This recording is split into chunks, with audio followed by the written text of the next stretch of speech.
Good evening, my friends. Welcome to our digital devotion for April 30th. And does that make it? I'm gonna find my mouse here and I'm gonna click because yes, that makes it the last day of April. So welcome to the end of April. The April showers. Now they're required to bring May showers because that's what comes around here. But flowers are around. Everything looks very beautiful around us, and things are coming to an end. Schools are coming to an end. Senior years are coming to an end. There are graduation and graduation parties. There are diplomas being handed out. There are lockers being cleaned out. There are summer vacations just within a hair's breadth away of taking place. And so it is a season of a lot of excitement, but it also means it becomes a season of being very, very tired on certain occasions. And I apologize to you. That's where I find myself today when I just was speaking to Becky before I sat down here, and I said, the good news is I'm not running on fumes, but the bad news is I feel today like I'm running on the fumes of the fumes. You know, it's like the wisp of what was left over. But excuse me, that's nobody's fault.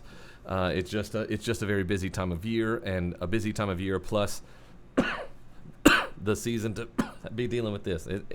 It's fine. It's really fine. It's exciting because it's the chance for the kids to be excited because after school, it isn't exciting that it's over for the school year in the sense of get away. It's just exciting. It's good for things to rest. It's good for things to pause and then to start back up. Everybody comes back so very excited. In fact, just before school starts and after school will start, there will be little ones who participate in that who will come up to me and say, when are we going to have after school? And so, the excitement builds. Absence, as the old saying goes, makes the heart grow fonder. But here in the busy time of the academic year, at least, I know when it's just grown up living and you haven't thought of school in many, many years, May is a lot like April and a lot like June. But for seniors in high school, seniors in college, kindergartners, anybody going to the next grade, there's this excitement of this one's done and the next one is on its way, but things come to an end, but they have a pattern. We see those patterns. We see it coming. And tonight I just wanted to encourage you to consider that there's also another thing coming, but we run, well, if we're honest, we live like it's not. We live as though we have all the time in the world, though everything about us is a lesson and a teacher saying, no, it flies by so fast. Here's what not only thinking about graduations, and I will be participating in two of them, one as a teacher, one as a parent. I saw someone post today a picture of their small child and said, this little one is graduating high school. And then the phrase underneath it, time is a thief. Time is a thief. Time robs us of something. And because, I don't know, maybe there's something wrong with my brain, I needed to pause and it's not that I haven't heard that before. I hear that all the time, The other phrase that people like to use is time slow down. Both of these phrases are something that time has no control over. Time steals nothing. It just keeps moving. And time cannot slow down because it just keeps moving. But the idea of time and thievery, this something being taken, is actually quite common and repeated throughout our New Testament. And so I wanted to call our attention to that just because I think maybe is a good time with all of these different things going on if we stop a moment and remember there is a thing coming. There is whatever you want to call it, a graduation day, you want to call it the end moment, whatever you'd like to call it, the profoundness of time coming to a close. That's coming. The Bible refers to this, Old and New Testament, as the day of the Lord, when everything comes to an end as far as how we understand time and life here on this planet. The day of the Lord, the end of time, the great judgment, all the different ways that it's mentioned, it's on its way, but we can't know when. We don't know the when. Just like during the time of Christ, when he was walking on earth, his own disciples asked over, a conversation, can you tell us when the end is coming? What will be the signs of the end? And Jesus gives them examples and says, but that's not even it. That's just the very beginning of it. And instead, our job in preparing for the coming of the end is to be found faithful doing what we're supposed to do. But if you're like me, sometimes we don't do what all we should do because we think we have more time later. Paul wrote to the Thessalonians in chapter 5 of his first letter. Now, the Thessalonians had a lot of questions, and he wrote to answer those questions. One of them was what was going to happen to their loved ones who were dying before Jesus' return. Because in the first century, they thought that, behold, I come quickly. That meant quickly, we got about to the end of the week, he'll probably show back up. Now, you and I know that 2,000 years have passed since then, give or take, and so quickly would be figurative. Quickly according to who? Well, now, Peter says in 2 Peter that a day is like 1,000 years and 1,000 years is like a day, so it could be very quick by that time judgment, but by ours, certainly it's taken longer than they believed then, for sure. So they were worried about these things, and he answers those questions, but he says something interesting to them right here in 1 Thessalonians 5:2. You yourselves, talking to these people in Thessalonica, these people who have expressed concern over what happens to my loved ones that have passed away. Do they miss out on the resurrection? Do they miss out on heaven because they won't be here when Jesus comes back because they're dead in the ground there? And as he begins to answer that question that they had, he starts by reminding them of this. You yourselves know full well that the day of the Lord, that's the end of time, that's judgment, will come like a thief in the night. And a thief in the night is an extremely important detail when you're describing the day of the Lord. Now, he doesn't originate that idea. Jesus himself in Matthew 24 says that same exact phrase. Here, I'm reading 24 verse 42. Therefore, be on alert. You do not know which day the Lord is coming. Be sure of this. If the head of the house had known at what time of night the thief was coming, he would have been on alert, and he would not have allowed his house to be broken into. And for this reason, you must also be ready. If he had known, he would have been alert. So you don't know. So all the more reason to be alert, because you don't know when to be. When can I slack off? When can I think that I have tomorrow? When can I procrastinate for the rest of my life on any one thing? How much time do I have? Jesus' sort of point is you don't. You don't have any time. You are just living in the time that you've been given. So be alert that it's on its way. Take advantage of everything you've been given to accomplish. 2 Peter chapter 3, verse 10. The day of the Lord will come like a thief, in which the heavens will pass away with a roar and the elements will be destroyed with intense heat. Like a thief, unexpected. Thieves just appear. They don't announce. They don't proclaim, you got about 3 weeks to put a lock on that door. They just show up. And in Revelation chapter 16, we hear again about a thief coming in the night. Now I have my notes here so that I can look faster, and then I didn't trust myself. Behold, I am coming like a thief. That's the Christ. Blessed is the one who stays awake and keeps his clothes on, so that he won't walk about naked and men will not see his shame. Being ready, right? It's much better to be dressed and ready, even if I'm dressed and ready way before the person showed up, than for the person to show up and I'm unclothed and ashamed at being exposed. All of this to say, are you today, right now? You might be tired, you might not be. You might not even fit into this camp right now. You know, the description of life that we are basically going from mountaintop to valley to mountaintop to valley, and I think it was Billy Graham said, I love being on the mountaintop, but I live in the valley. You know, the mountaintop experience, everything's working out, everything's going great, everything is fine.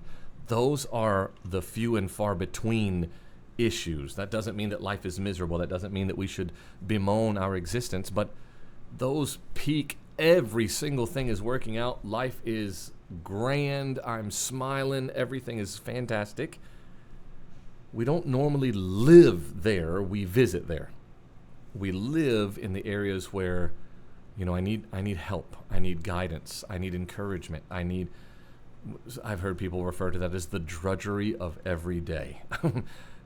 Well, inside of that, am I making sure that I'm doing and taking advantage of what I have been given? Am I active in the life that God has called me to? Am I active in using the gifts and producing the fruits that he has not only enabled me to do, but by his own justified choice expects me to do, to share grace, to show mercy, to love those who don't even know how to love themselves, to not give up, to always endure, all the different ways that the Bible talks about pressing forward and being about my Father's business, as Jesus said to the disciples. That's us. We are supposed to be the same, about the Father's business. The Master left us in charge of the house, and he's been gone a long time, but he is coming home. And we don't want him to come home and find us beating our fellow slaves. We want him to come home and find us at work, in the home, in the garden, out in the yard, doing the things that he's called us to do, to parent well, to teach well, to live well, to speak well, all of those things, to reconcile, to ask and offer forgiveness, to find peace in situations that burden us even now, to speak honestly, all of the different ways that you and I might imagine, oh, I'll deal with that later. That idea betrays the truth. I don't know that there's a later, because the day of the Lord will come just like a thief in the night. I'm going to scroll back down on my notes here because it's 2 sentences later in verse 4. To those Thessalonians, Paul says, you are not in darkness. And that's a symbol of ignorance, metaphor of ignorance, darkness. You are not in darkness, brothers, because you know, therefore that day will not surprise you like a thief. Now wait, preacher. I thought it's coming like a thief. Yes, but that verse says, since I'm not in darkness, I know that it's coming like a thief. That day won't surprise me. Literally what it says is, but you are not in darkness, brothers, for the day to surprise you like a thief. In other words, since you're not in darkness, it won't surprise you. Yeah, when it happens, I won't be like, nobody said that was going to happen. Nobody said that was on its way. Nobody said that was, possibility. No, when it happens, it will be, well, now it's done. He said he was coming. I just happened to be walking this earth when he showed up. So no, I won't be shocked or surprised in the sense of I had no idea. But when we put things off so often, when we give ourselves this false sense of, oh, I have plenty of time, maybe the stunning realization will strike us in a way that God will wake us up. But maybe there's that surprise of, oh, I wasn't ready. And Paul says, you're not like that. You shouldn't be like that because you're informed, you know. And I want you to know, I want to know. My grandson is already bigger, and he's already, like babies should, developing, so I can tell he's sort of kind of looking at me, and I see him imitating smiles and smirking, and he doesn't know what he's doing, but he's starting to grab things and hold on to them. He's not like, oh, give me that and pick it up, like my stress ball cheese. Oh my goodness. Well, that's just a yellow block of cheese, but the camera doesn't like, but it's like a stress, a squeezy ball. He wouldn't grab, like if I said grab that, he wouldn't, but it's coming, and he was just born, and now he's doing these things, and then he's walking, and he's going to school, and hey, Biggs, can I borrow your motorcycle? It's coming, because that's what time does. What matters is what I do in the time I'm given.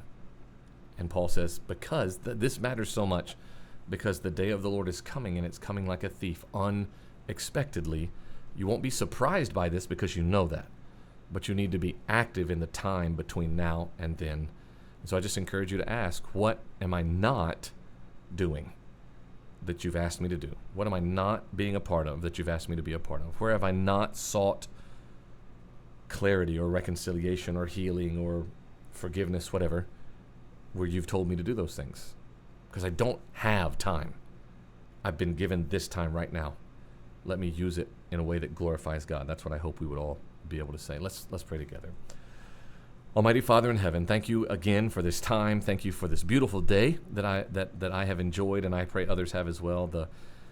the growing things around us and the increasing heat. So, it gets hot, but I know that your plan is being worked out every day. Your order, the process that you created from the beginning, I get to see it played out season after season. And I get to be reminded of all the different aspects of life as those seasons come and they go.